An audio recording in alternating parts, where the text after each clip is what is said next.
സാമ്പാറിനും പൊറോട്ടയ്ക്ക് ശേഷം ഞാൻ അവതരിപ്പിക്കുന്നു മീൻകറിയും പൊറോട്ടയും. മീൻകറിയും പൊറോട്ടയുടെ കോമ്പിനേഷൻ ഞാൻ പറയാതെ തന്നെ നിങ്ങൾക്ക് എല്ലാവർക്കും അറിയാവുന്നതാണല്ലോ.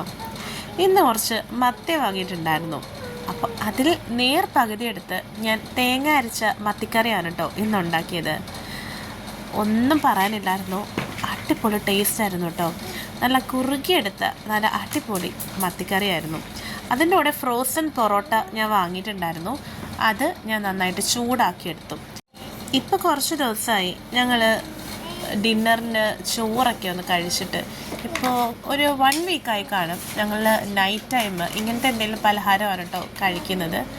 പക്ഷെ അധികം വൈകാതെ തന്നെ ചോറിലോട്ട് അവസാനിപ്പിക്കുന്നതാണ്. കാരണം ചോറ് കഴിക്കുമ്പോഴാണ് വയറ്റിനൊരു സുഖം കിട്ടാറുള്ളത്. എൻ്റെ മീൻകറിയുടെ റെസിപ്പി ഞാൻ ഒരു ദിവസം വീഡിയോ ആയിട്ട് ഇടാം കേട്ടോ. ഓരോരുത്തരും ഓരോ രീതിയിലാണല്ലോ, എന്തെങ്കിലുമൊക്കെ വ്യത്യാസങ്ങൾ വരാറുണ്ട് അല്ലേ മീൻകറിയൊക്കെ ഉണ്ടാക്കുമ്പോൾ.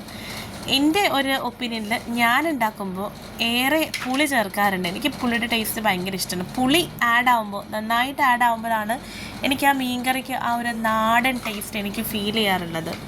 അങ്ങനെ പൊറോട്ട ഞങ്ങൾക്ക് തികഞ്ഞില്ല. ദോശമാവ് ഉണ്ടായിരുന്നത് എൻ്റെ ഭാഗ്യം. ഉടനെ തന്നെ കുറച്ച് ദോശ ചുട്ടു. അപ്പോൾ ദോശ ഞങ്ങൾ രാത്രിയിലത്തേക്കും എടുത്തു. പിന്നെ പിറ്റേ ദിവസം ചേട്ടന് ഓഫീസിൽ കൊണ്ടുപോകാൻ വേണ്ടിയിട്ടും ദോശ വേണമായിരുന്നു. അങ്ങനെ ചേട്ടനെ കൊണ്ടുപോകാൻ വേണ്ടിയിട്ടും ദോശയൊക്കെ ചുട്ട് രാത്രിയിലത്തേക്കും ഞങ്ങൾ കുറച്ച് 1-2 ദോശ ഞങ്ങൾ ചുട്ടായിരുന്നു കേട്ടോ. പിന്നെ ഞാൻ റീസെൻ്റ്ലി ആണ് പിങ്ക് സോൾട്ടിലിട്ട് മാറിയിട്ടുള്ളത്. ഇത് പിങ്ക് സോൾട്ട്, പക്ഷേ ഇത് അതല്ല, ഇത് സ്പൈസി ബട്ടർ മിൽക്ക് നാടൻ എന്ന് പറഞ്ഞ ബ്രാൻഡിൻ്റെ. അയ്യോ നല്ല ടേസ്റ്റാണ്, നിങ്ങൾ ട്രൈ ചെയ്ത് നോക്കണം. ഇത് നെസ്റ്റോയിൽ നിന്നാണ് ഞാൻ വാങ്ങിയിട്ടുള്ളത്.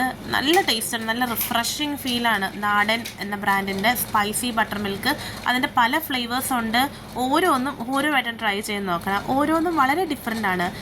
നെല്ലിക്കേണ്ടതുണ്ട്, ഇങ്ങനത്തെ ഉണ്ട്, നോർമലുണ്ട്, അങ്ങനെ എന്തൊക്കെയോ ഉണ്ട് അവരുടെ കയ്യിൽ.